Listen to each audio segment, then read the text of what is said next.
I'm Abigail. The golden summer sun filters through the maples at the edge of our yard, casting patches of light across the grass. It's late afternoon, and the family is gathered for our now ritual picnic. The air is filled with the scent of cake and flowers, and the sound of children's laughter is like music to my ears. Sophie, my 3-year-old with dark bouncing curls, has decided to take her first longer steps on the uneven lawn. She wobbles forward, arms outstretched for balance.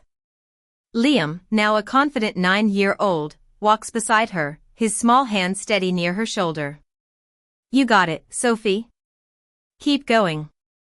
I'm right here, he says in a calm and sure voice. Behind them, Aiden and Cole, rambunctious 6-year-olds, shout cheers as if their sister were running a marathon. Go, Sophie. You can do it. Don't fall. Their laughter rings across the yard, full of pride. Sophie stumbles, but Liam's hand is there in an instant to steady her. She grins and presses on until she collapses into my waiting arms. The yard erupts in applause, led by my husband Ethan's deep, joyful laugh. As I hug Sophie tight, my heart swells with both relief and wonder. Looking up at all 4 of my children, their faces flushed with sunshine and happiness, I'm reminded of the long road that brought us here. It all started years ago in a marketing office in downtown Seattle. I was a junior content writer, often staying late to finish articles. Ethan, a budding architect, was brought in for a joint project to design promotional materials for a new housing complex. We met over piles of papers and ideas, both frustrated and tired. But somehow, laughter found its way into our interactions, turning annoyance into something more. That laughter led to coffee breaks, then late dinners, and long walks along the Seattle waterfront. I was guarded, having grown up in a chaotic home. My parents were always arguing, and money was tight. My father was a mechanic, but his drinking problem often cost him jobs. My mother worked part-time at a local diner but was always exhausted. As the eldest of 6 children, I took on the role of a second parent from a young age. I cooked meals, did the laundry, and helped my siblings with their homework. I promised myself that when I had my own family, I would only have one child. I wanted to give that one child all the love and attention I never had. When I told Ethan about my one-child vow early in our relationship, he nodded, though I saw a flicker of hesitation in his eyes. 2 years later, we got married in a simple ceremony by the sea, surrounded by a few close family and friends. With our savings, we bought a small plot of land on the outskirts of Seattle. Ethan designed a beautiful home for us, with large windows to let in the coastal light, a backyard big enough for a future child, and a cozy kitchen where I could cook. One day, I found out I was pregnant. I went to the Seattle Women's Health Center for a routine check-up. The hum of the ultrasound machine filled the quiet exam room. I lay back on the padded table, my hands clutching the thin blanket over my abdomen. Ethan sat beside me, his hand on mine, his face full of anticipation. Then, Dr. Lily Harris, my obstetrician, broke the silence. Well, Abigail, everything looks healthy. And congratulations, you're expecting twins. The word twins hung in the air. My mind went blank. Panic surged through me like a wildfire. Memories of my childhood came flooding back, the endless chores, the crying siblings, and the constant stress. I shook my head and whispered, "No, that can't be right. Please, not this." Tears streamed down my face. Ethan tried to comfort me. "Hey, it's okay. We'll figure it out together." But I was consumed by fear. I couldn't imagine taking care of 2 babies. The thought of repeating my childhood nightmare was unbearable. The drive home was quiet. Rain traced the car windows, blurring the gray streets of Seattle. I sat in silence, lost in my thoughts. Ethan kept one hand on the wheel and the other on my knee, offering silent support. When we got home, I sank into the couch, burying my face in my hands. Ethan crouched in front of me. "Listen, this house, this life, we built it for our family. Whether it's one child or two, we'll make it work. Slowly, his words began to soothe me, but the fear was still there. Months passed, and I gave birth to 2 healthy baby boys, Lucas and Noah, at Seattle General Hospital. I was exhausted, but when the nurses placed the infants in my arms, something shifted. At first, I felt only the shock of having 2 mouths to feed and 2 bodies to care for. But as the days turned into weeks, I discovered that love didn't divide. It multiplied. Ethan was true to his word. He shared every task, from late-night feedings to building a rocking cradle in the garage. The house, once quiet, now pulsed with life. I learned to distinguish their cries. Lucas's was sharper, and Noah's was more guttural. I found myself smiling at their antics, as if they were already having secret conversations. Our neighborhood in Seattle was a mix of different families. Across the street lived a young couple with a boy named Oliver, who was about 3 years old. I noticed them before the twins were born, but in the haze of new motherhood, their presence became more prominent. The parents often came home with alcohol, and their laughter was too loud and careless. Oliver would trail behind them in worn-out clothes, his small frame looking so vulnerable. One cold, drizzly afternoon, I was walking home from the salon. As I turned a corner near an abandoned house, I heard a faint whimper. I slowed down and saw a small figure huddled under some bushes. It was Oliver. His clothes were soaked, and he was shivering, clutching a tattered stuffed bear. "Oliver, honey, what are you doing out here?" I asked softly.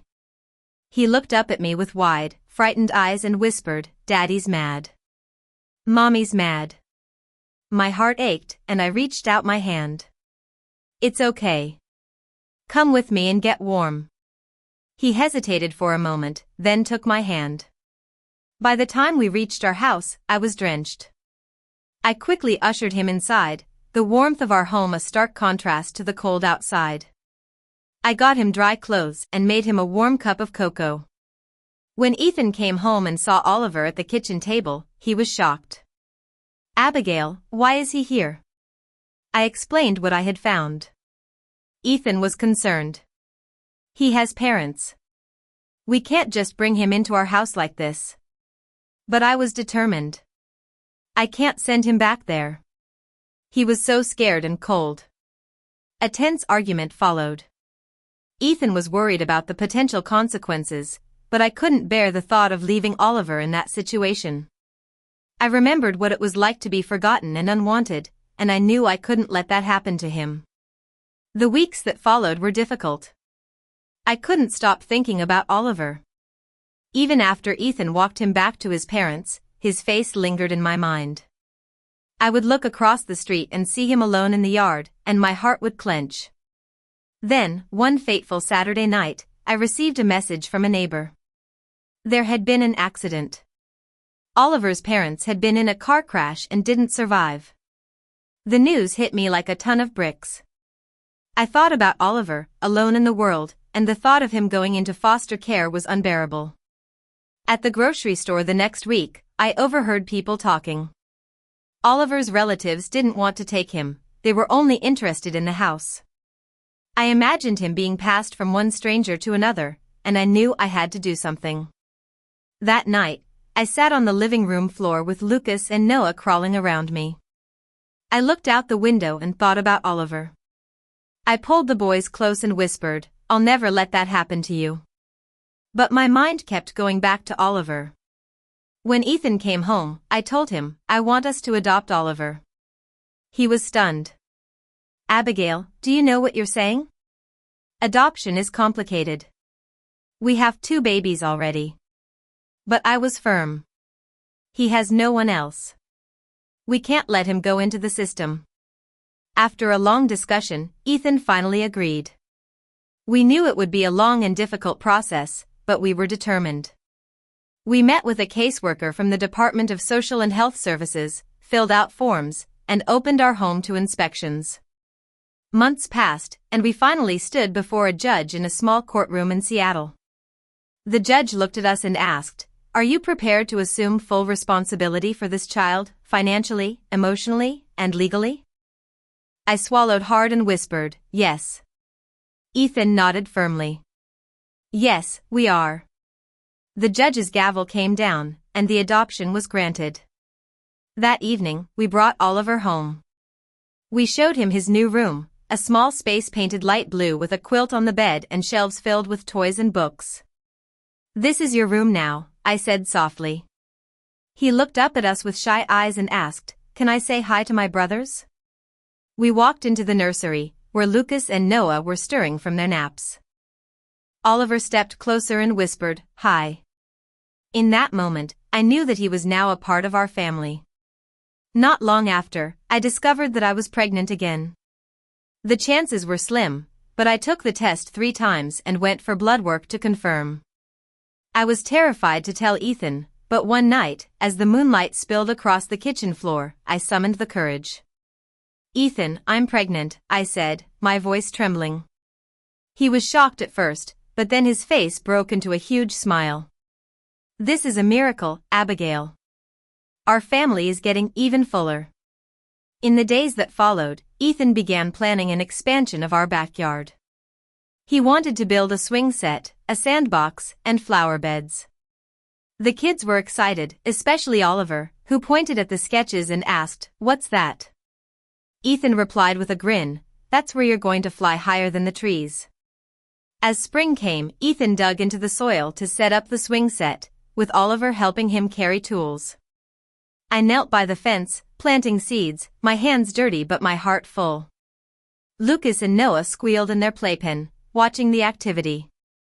Standing there with my hand on my stomach, feeling the faint swell of new life, I realized that love had no limits. I had once been so afraid of having too many children, but now, surrounded by my family, I knew that every soul was a blessing. 3 years have passed, and our home has blossomed. The backyard is alive with color and sound, and the house is filled with the laughter and chaos of family life. As I watch my children playing together on this golden summer afternoon, I'm filled with a sense of peace and gratitude. The cycle of my childhood has been broken. I've learned that love can heal old wounds and that a family can be built not just by blood, but by choice and compassion. I look at Ethan, and he smiles at me. We made it, I say softly. He nods and replies, yeah, we did, and I wouldn't change a thing.